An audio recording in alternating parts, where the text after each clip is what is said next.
Mes bien-aimés, la paix du Seigneur soit avec vous. En ce deuxième dimanche du temps de l'Avent, nous écoutons le tout début de l'Évangile selon saint Marc. Cet Évangile commence de cette façon. Commencement de l'Évangile de Jésus-Christ, Fils de Dieu.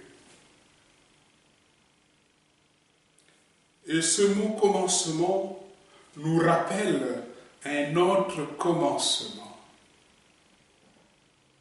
celui de la création.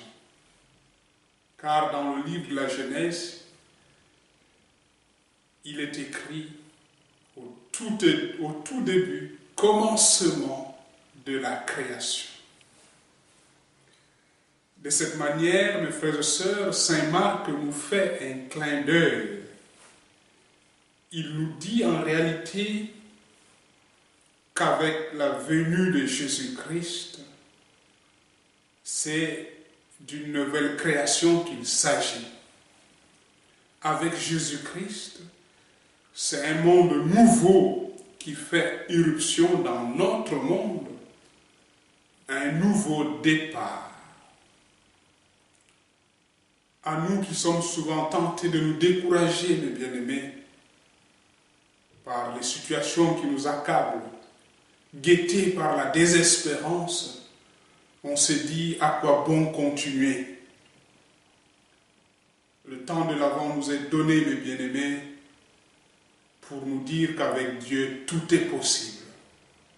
Avec Dieu, c'est encore possible de renaître. C'est encore possible de vivre.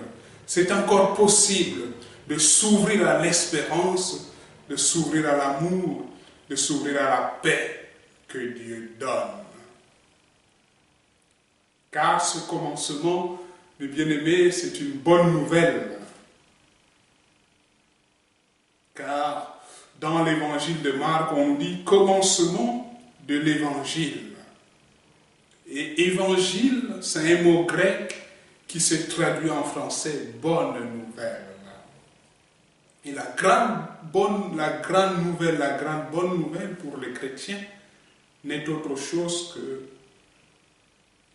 la résurrection du Christ. Par sa résurrection, le Christ nous ouvre la vie. Il nous ouvre à une vie nouvelle avec Dieu, faite d'amour, faite de joie et de paix.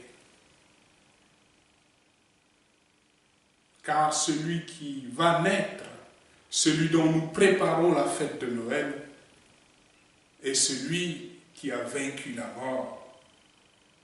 Par sa mort, il nous a donné la vie.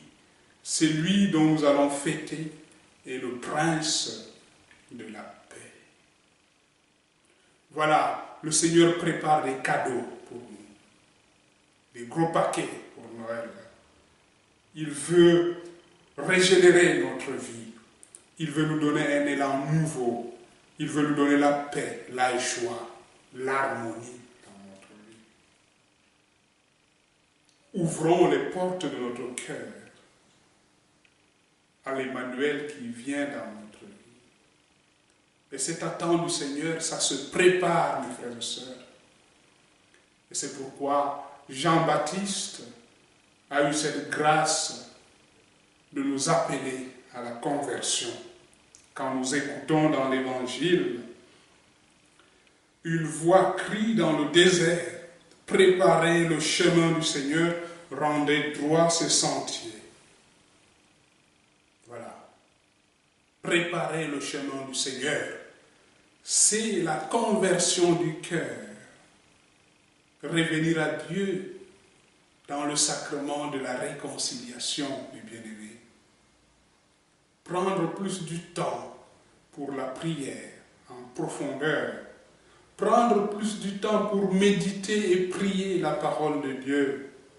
Prendre du temps en famille pour chercher les voies de la réconciliation. Car la fête de Noël est aussi la fête des familles. Et Jésus qui naît vient redonner de l'harmonie aux familles, vient donner la paix.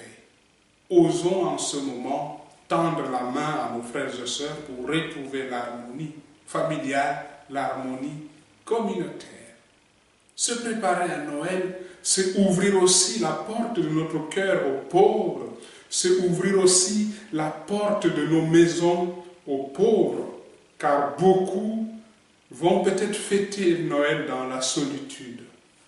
Pourquoi pas les intégrer dans nos familles? Beaucoup d'enfants n'auront pas de cadeau de Noël parce que c'est difficile pour leur famille. Pourquoi pas offrir quelque chose à ces enfants pour leur donner du sourire? C'est ça, se préparer à Noël. Que le Seigneur nous aide, mes bien-aimés, à retrouver la fraîcheur de notre foi, à retrouver l'élan de notre amour, à retrouver l'espérance. Viens, Emmanuel, viens, viens parmi nous. Viens, Emmanuel, viens, viens nous sauver. Viens, joie pour nos cœurs, viens, viens parmi nous. Viens,